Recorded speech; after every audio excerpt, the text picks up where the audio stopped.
In this video, I will show you a single tip that would help you with organizing and managing your design boards in Adobe Illustrator.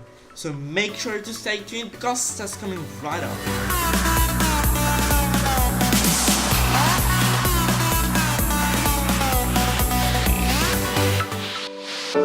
So let's open up Adobe Illustrator and let's consider this is our empty artboard, and here we want to start a new logo design project. Now I've collected a bunch of ideas, so maybe I like the simplicity and I want to use the simplicity in my project like this one, and I like the mascot, the colors of this.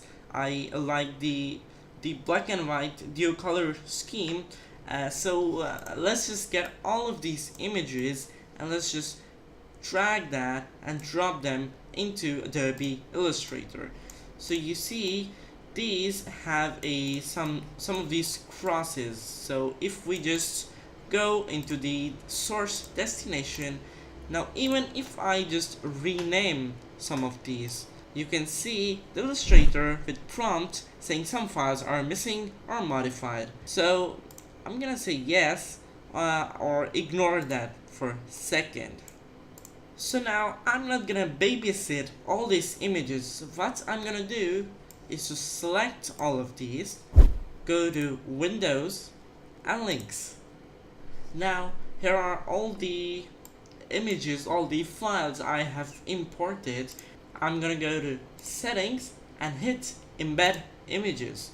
Now what's gonna do is gonna remove all of those imported kind of marks. These are very annoying, and moreover, if I just even delete this, it's gonna still say the same here.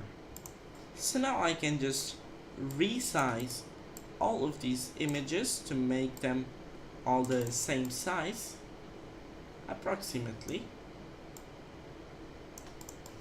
And here we have what is known as a design board.